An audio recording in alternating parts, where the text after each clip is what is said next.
Welcome to our second interview on the future of English language teaching.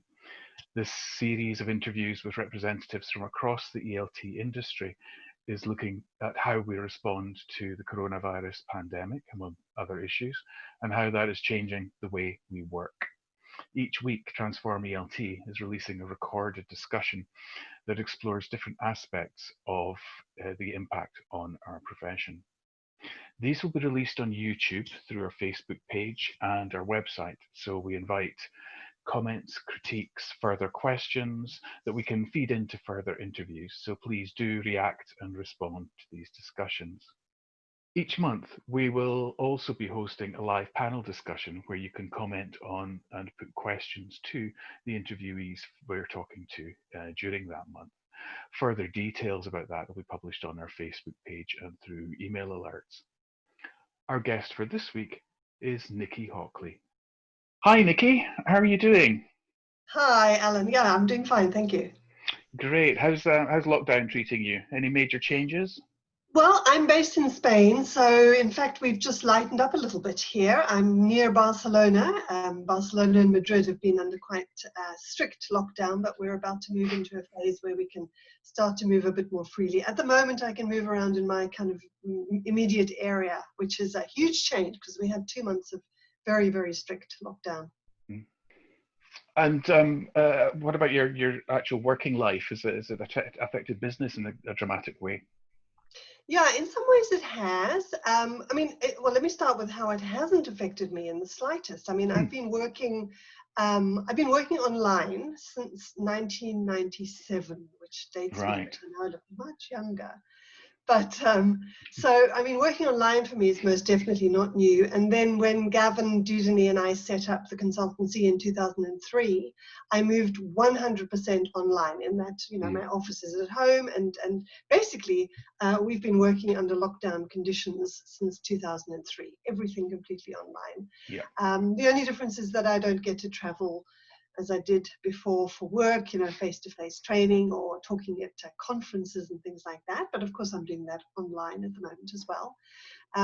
So that part hasn't changed, but what has changed is one of the things that we do is we offer online teacher training. We've been doing that since 2003 in, helping teachers how to teach effectively online. And we've seen a massive upswing in demand for that, particularly in how to teach with video conferencing. So that's been a change, I suppose, for the best for us, and we've found ourselves quite well placed to help teachers in this sudden change that they've had to deal with moving online. So you're currently training teachers to teach online. It's quite a big step, isn't it? How is it different from teaching in a face-to-face environment? What additional things do they need to know? I suppose one of the first things that teachers notice is the technology, right? So, good teaching is good teaching. We have rapport, we have interaction, we have all that sort of stuff that still stays, although the medium makes it a little bit different. But the technology is often perceived of as a big change by the teachers and sometimes as a barrier or a challenge. So, teachers who find themselves having to do live classes, a bit like this with video conferencing, they might be a little bit concerned about how to use the video conferencing equipment effectively. So rather than just doing like we're doing, which is a kind of talking at people or talking with people, how do you get students to work in groups together online? How do you design tasks that can work effectively in the online environment? In a face-to-face classroom, we just put students in pairs and then they get on with it and we walk around and monitor. Well, how do we do that effectively online? The other thing I think that teachers find perhaps a bit of a challenge is how to deal just with basic troubleshooting with technology. So, for example, let's say you've got your video conferencing session, your class going, and suddenly your students are saying, well, we can't hear you, or, I can't get my microphone to work. So those kinds of basic technology skills, I think teachers often feel, I don't know what to do, or what should I do? The good news is that those kinds of very basic troubleshooting skills are very, very easy to learn. They're not complex. I suppose the other big difference is in terms of lesson planning. So obviously good lesson planning for face-to-face is similar to good lesson planning for online, in that we need to include elements in our lesson planning that are going to enhance language learning. So in other words, we need to have elements that second language acquisition research show that we need to have in our lessons. An obvious one here is interactional production. We know the research shows us that students need to be able to produce the language to learn it. It's one of the many things they need to be able to do. So again, how do we ensure that happens when we're teaching through video conferencing, or when we're doing asynchronous work with our students? How do we ensure that they get plenty of practice, plenty of production time? What sort of feedback do we give them? How do we do it? All those kinds of questions. The basic elements are as they are in the face-to-face classroom, but how do we do it effectively through the online medium? I suppose that's the biggest question. So there were two questions there that I think the first one is, what platforms do you recommend for teachers that have breakout rooms and that you can do this kind of thing with? Well, that would be, I mean, in terms of video conferencing, everybody has now heard of Zoom. Zoom was a bit of an unknown before. In our own work in online teacher training, we've been using video conferencing platforms since they first arrived, and we have used them all. So we've been using Zoom ourselves for the past probably, I don't know, 3 or 4 years. The good thing about Zoom is that it allows for breakout rooms, first of all, in the paid version. And secondly, it's also very good with bandwidth. So some of the other video conferencing platforms that we've used in the past, for example, Adobe Connect, we used that for several years. Adobe Connect is it's a very complete platform. There's lots of interesting stuff you can do with it, but it does demand a fairly high bandwidth. It's kind of prohibitively expensive. It does have the breakout rooms as well, but Zoom these days is so popular. Another option is if you have small groups, you could just use a platform like Skype or Skype for Business. But at the moment, I would say Zoom. But these things come and go. You know, there'll be something else I'd coming along. testify for Zoom as well. I mean, we managed to conduct a interactive plenary in our teaching conference in Senegal with Andy Hockly, who was on the line, on a Zoom line from Vietnam. But we had about 300 teachers doing pair and group work and interactive activities, and Andy could see them, see what they were doing, and it all worked absolutely fantastically on a very, very low bandwidth. So I would recommend that as well. The second question that I had about that situation was how on earth do education systems make their decisions about platforms that they're going to use for educational purposes and not take this kind of interactivity into account? Yeah, that's a really good question. I mean, there's two pieces, isn't there, for this whole, you know, teachers moving on to online, they're experiencing it from their own sort of pedagogical standpoint. But of course, this happens within the system. So the kind of the systemic shift, if you like, from face-to-face to online for school is really, really important. I don't think you can separate those two things. There's the pedagogical shift for the teachers and the kind of systemic shift for the schools. I think what we find, though, working with many institutions over many years, is that schools are often very unclear on A, what's available out there, and B, once some kind of choice over technology has been made, what it actually means for teachers. So there's 2 points here. There's the kind of institutional consultancy part, or the institutional understanding of the technology and what that means for the pedagogy, and then the kind of practical part where the teachers use that chosen technology and put it into practice. And those two things need to go together. But of course, with this, the whole pandemic situation, schools have been literally thrown from one day to the next into these decisions. And often, they've been ill-informed decisions. I really, through no fault of the schools, I don't think, just a simple lack of, of understanding and knowledge, because they didn't need to know this stuff before. But they do now. And I think this is one of the major changes that we're going to see in the profession. I think everybody has realized that we do need to think about online and blended learning, really, to future-proof our institutions. I'm going to come back to that in a second. There was an interesting article that I got forwarded this morning by coincidence, written by the Director General in the Lebanese Ministry of Education, Mr. Fadi Yarak, who's written about 5 lessons that could be applied to most, if not all, crisis situations for transferring, for managing school shutdown and transition to online learning. We'll provide a link to that later on. And I'll forward that to you because you might be interested in it. Are we actually going to go fully back to face-to-face teaching, do you think? Or is I'm just a bit concerned about this because our government in the UK had a perfectly feasible online parliamentary system up and running for the last 8 to 10 weeks, which included online voting, distance representations, so disabled MPs had more access, people who were shielding had more access. They have voted now to get rid of that and go back to a face-to-face method. Are we just going to rebound to face-to-face methodology in schools, or do you think online is here to stay and it's going to be an integral part of our learning processes from now on? Yeah, that's a really interesting question. I mean, I think we need to separate primary and secondary schooling, so what would you call it, compulsory schooling, from tertiary education, so university, colleges, and so on. And the private sector, of course, Yeah, those two sectors are very, very different. For example, in the tertiary sector at the moment, I was just listening to the news this morning, and they were talking about, the massive losses that universities are incurring because students who are supposed to be, for example, in the UK, who are supposed to be starting their, first degrees now in October, starting their degrees in October, are suddenly saying, well, I'm not going to be able to go to university. They're going to put all of my classes online. Can I be bothered? Because it's not just about, my degree content. It's the whole experience of university. It's the whole meeting of people and so on. And learning is a social thing. And I don't think, online can be done well, but it's not the same as face-to-face. There are fundamental differences.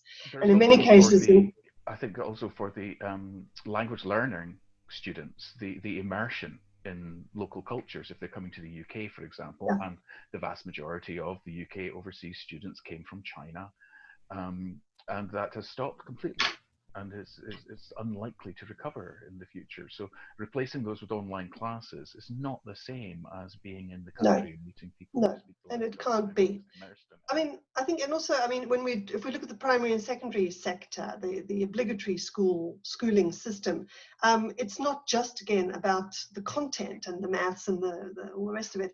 It's about socialization. Yeah, and that is not going to go away, and you don't want groups of children roaming the streets when they're not having their online lessons. So there is an institutional sort of imperative, or perhaps a societal imperative, for certainly primary and secondary to go back to bricks and mortar. But having said that, I think that people in all sectors have realized that this kind of thing can and does happen, and it could very easily happen again, and it most likely will, for all sorts of reasons. So we do need to, in a way, future-proof our institutions, and that goes across all sectors: language, primary, secondary, tertiary, so that we're ready for the next, not just health crisis or pandemic, although there's likely to be another one, or even a recurrence of the current one, but also things like natural disasters. For example, there was a terrible earthquake in Mexico a couple of years ago. Schools were shut for a term.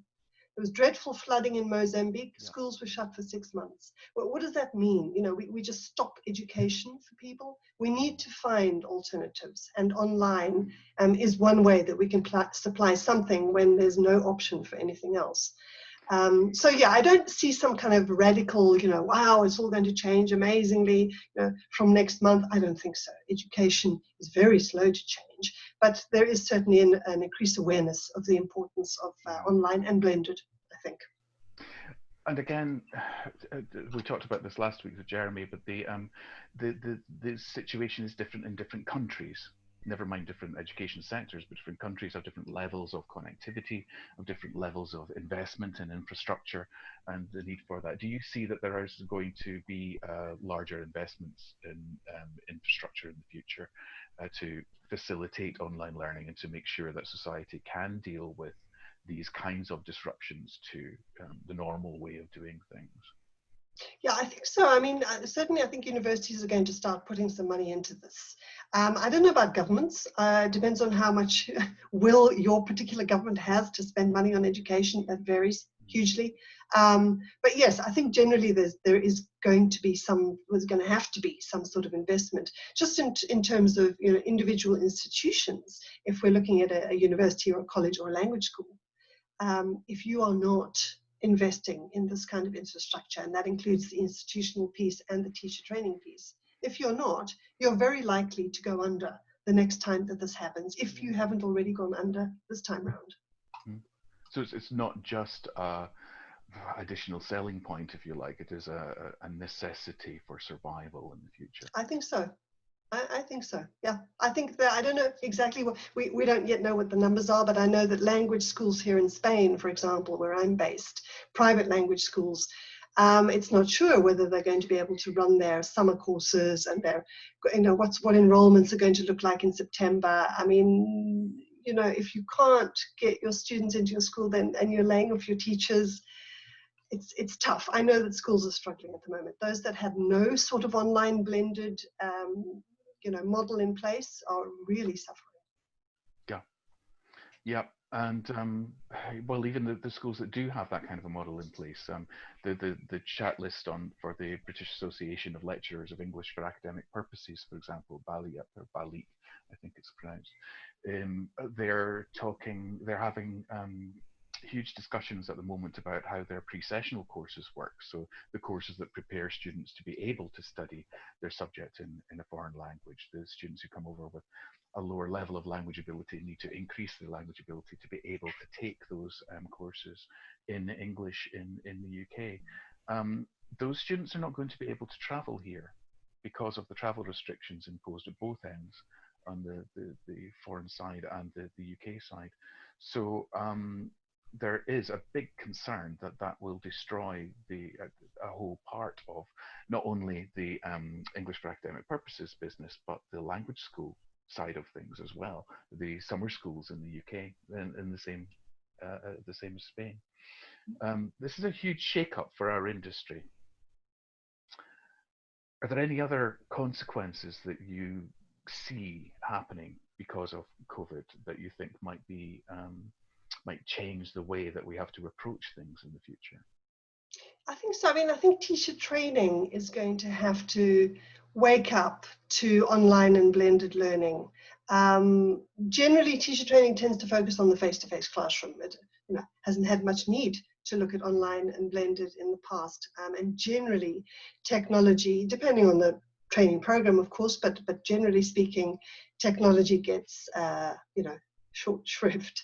So I think teacher training is going to have to wake up to this as well, and prepare teachers for the online part of, you know, of the future, and blended, of course, online and blended. So the combination of face-to-face and online, and how those two pieces sit together as well. That's another big change I see, a necessary one. It is interesting that the technology used to be seen as this additional, this add-on, this extravagance, if you like, rather than an integral part of teaching. But it really is becoming essential skills, isn't it now? Teachers knowing how to move online, what to move online, what is better done face to face, and how to manage all of that. Yeah, that's a much more complex situation. Yeah, absolutely. I mean, it sort of mirrors the move that we have with digital technologies being integrated into our own lives. And from a personal level, or you know, for most people in their own lives, that massive shift came with mobile. That really made that kind of, you know, integration between, let's call it, real life and digital life very, very, very close for people, and people can now understand that. But I remember when I started working with technology in 1997, and you would go to a conference and there'd be a talk about technology, and it would be, you know, an audience of 5, and they would be holding the session in a sort of cupboard under the stairs because nobody was interested. And these days you go to a conference and you can, it's everywhere. It's integrated into absolutely everything. It's been a long time coming, and I think this pandemic has also finally, made that push. The whole question about, I think when online learning first appeared in the sort of early or mid 90s, the big question was, is it as good as face-to-face, or why isn't it as good as face-to-face? And there was this whole comparison, and loads of comparison studies were carried out. But actually, there's a well-known researcher in this area called Robert Blake, and he, back in 2009, he said, look, this is the wrong research question. These are two completely different medium. It's like trying to compare chalk with cheese. There are differences. You cannot, it's just the wrong. So things have moved on for sure. And yes, I think this last health crisis has helped shift that conversation along. Do you think it has really moved that far on, though? Because the list of evaluation projects that I saw and shared with you a month or so ago from DFID and the World Bank was very much focused on that. They want evidence-based for solutions that work. And is that a fair thing to do in your mind? I think so, yeah. I think we definitely have to have evidence that it does work. Especially, again, in the last decade or so, there have been more and more educational technology vendors appearing on the scene, from back to interactive whiteboards. That's something that's happened to many language schools. Vendors coming along and saying, here's this lovely, shiny piece of technology, use this and it's going to somehow improve your teaching. Well, where is the evidence for this? If you start to look at some of the research evidence for things like interactive whiteboards, which is a technology, it's a tool, there's very scant evidence that it actually improves learning outcomes. This, despite the fact that, the British government, for example, spent millions and millions and millions of pounds putting these into primary and secondary schools. So I think those kind of evidence-based questions are extremely important to ask. Yeah. A mutual friend of ours, Tom Kiddle, did his master's dissertation, I believe, or his Delta project on comparing teachers teaching with an interactive whiteboard and teachers teaching without an interactive whiteboard in a British Council schooling setting. And he found that the teachers actually became more teacher-centered. The lessons became less interactive. And so the board was, the conclusion he came to was, unless you know how to use that tool, that board really well, then the danger is that things are going to go backwards, not forwards. Yeah, I mean, I've seen great interactive whiteboard lessons and awful ones. So I think it comes down to training at the end of the day. Yeah, that's what worries me about treating evaluations of the technology as in a blanket sense, that if you're using, say, a plasma screen to teach something, is that better than having a face-to-face person teaching it? Well, that depends on what's on the screen, and it depends what the face-to-face teaching was like in the first place. Yes. So it's a much more complex question than just a plain, does the technology work? Yeah, I agree. I mean, I think at the end of the day, good teaching is good teaching. Yeah. It's regardless of the technology. The technology is a tool. It can be used well, and it can be used badly. I mean, you can teach brilliantly with a stick in the sand. I've always thought, you see fantastic charismatic teachers with zero resources. So it's most definitely not about the technology resources. It's about the teaching, and good teaching integrating technology in a kind of effective, pedagogically sound way. I think that's the answer. Great. And you mentioned the move to mobile, so let's go there, because I think that's that's probably the next great leap, really, is getting away from teachers teaching directly and having more mobile accessible independent learning happening through mobile devices. I presume you're the doyen of that world, Nicky. Doyen. I've never called it doyen before. The master or mistress of mobile. What can you tell us about the way that online learning's going, with considerations of things like artificial intelligence, mobile learning, all of these kinds of things? What's happening? Yeah, I think mobiles are now pretty much integrated into online learning offers. I mean, when they first came along, and people were kind of, oh, we can't have those.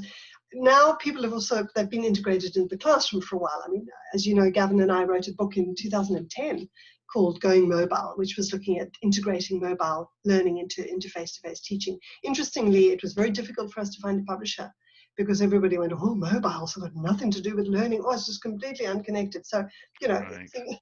that just sounds insane now because it is Mm. so much a part of our lives and our learning. In terms of online learning, I think any kind of online learning platform is mobile compatible first. So if you're using something like Right. Moodle, for example, which is a well-known learning platform, or Blackboard is another one, all of those are compatible with your mobile device. It does have an effect on task design for online, of course, because what you don't want is you're using your small screen to access your online course is to have to read reams and reams and reams of stuff and write reams and reams of stuff. So task design has had to take screen size and that kind of thing into account. But you know, I'd say that's pretty well established now. There are certainly plenty of language learning apps and content and things out there that are mobile Mm. compatible. I have noticed that the mobile has made writing a lot more concise. The whole advent of Twitter and the limit of characters and the number of characters you need to explain something, I think that's been a positive in terms of learning because you don't need to read a vast amount of text to be able to get the headlines. You just need to read the bullet points, and sometimes that's enough. Yeah, yeah. You know what we found in our own online course design is that we develop the asynchronous work, so the not in real time work, so not video conferencing. We design tasks now where people, obviously we give a word limit, which is going to be short, whatever the task might be, but we also allow for audio responses, because that's the other Ah, thing. okay. People can really That's go on when it gets to audio. I'm sure you found that with WhatsApp, that you have your friends who send you a short WhatsApp text message, but then you have those friends who send you those dreaded audio recordings that go on forever and they mm, don't actually say anything. So it's interesting that we have these two sort of media now that are very accessible. I mean, when we started in online learning, it was just not possible. There was not the bandwidth, there was not the technology to be able to very easily create audio recordings. So again, all of these emerging technologies will affect task design. And you mentioned artificial intelligence. mm. I never actually learned to type. So every time, imagine, Neither and I did won't I. no, okay, so every email I send you, Alan, I dictate. And I've been dictating using dictation software for 12 years now. Oh, you mentioned that to me before, but I thought that was just a sort of convenience thing. I didn't realize that that was a regular way of So, doing things. yeah, no, I've dictated entire books. Mm. Never learned how to type. I was demonstrating that to a friend who's got a dyslexic child, and they were amazed by it. They said, "Oh, good grief, this could save us an awful lot of time if he can just talk into Microsoft Word and it automatically appears on the screen. Then he doesn't need to learn to type. He can do that automatically." And I've noticed that the software for that is also available on mobile phone as well. Yes, So, absolutely. Yeah. So I dictate my WhatsApp messages, although they appear in text. I dictate everything. Yeah, which is easier these days. Yeah. what I'm Yeah, saying. yeah, you do have to check through your, because I, for example, I remember a student on a course that we had, I was sending her an email as Dear Claudia, right? The name Right. Claudia. And of course, what do you get? Cloudier, as in a cloudier day with clouds. So that kind of thing. Sometimes it gets a little confused. Yeah, so we'll have to watch our accents, won't we? Right, Nicky. I think that's everything. Do you think there's anything? Is there anything else that you would like to talk about in relation to the situation that we're currently in? Yeah, I think one interesting area that you actually mentioned to me was this idea of teachers' physical and mental well-being, Oh right? yes. When they move into an online teaching setup. I thought that was a really interesting thing that you commented on with me. Yeah, it is a concern. I mean, it's well-being and emotional self-regulation. All that stuff is becoming so much more of a thing these days in face-to-face teaching and online. But certainly with this move recently of teachers moving, having to move online literally in 24 hours, they've reported feeling overwhelmed. I've heard from teachers that they're actually working longer hours. Yes. Because they have to prepare their classes in a different way. They've got to be available, X number of hours a day and so on. And this is really affecting the work-life balance for a lot of teachers until, they can find their feet with this new medium.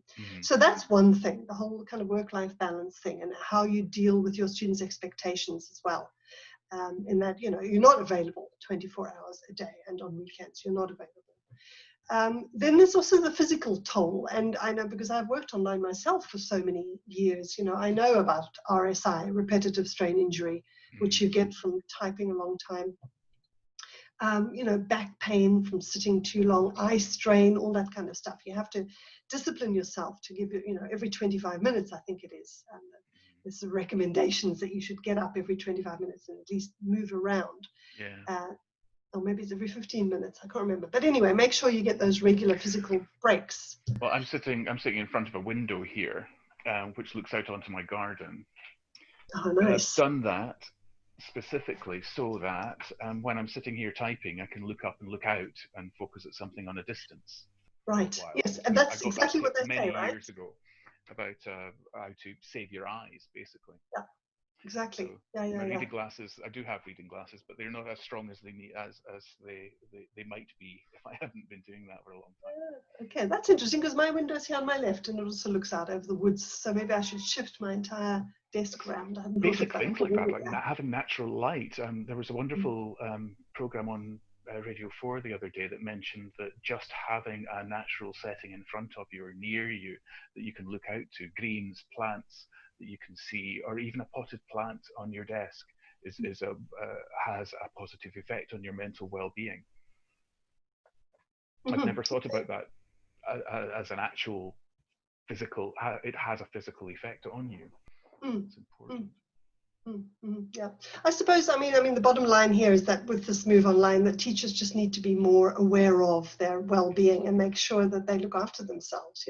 The typical advice is what you read and you hear everywhere. Diet, exercise, emotional well-being, all that kind of thing. The basic problem there is that no teacher wants to be a bad teacher. Everybody wants to succeed and do the best for their students. And for a lot of teachers, that means working themselves into the ground for their students, doesn't it? But without, there needs to be a personal realization that you're working yourself into the ground is not doing your students a favor, because then you won't be able to work so long. You need to conserve yourself and make sure that you are a sustainable resource in and of yourself. Yeah. Good point. Great. Any other tips for surviving? Well, I think generally, considering teachers have had so little preparation time and often no training to move online, I think from teachers that I've heard from and seen and spoken to, that they're doing amazingly well.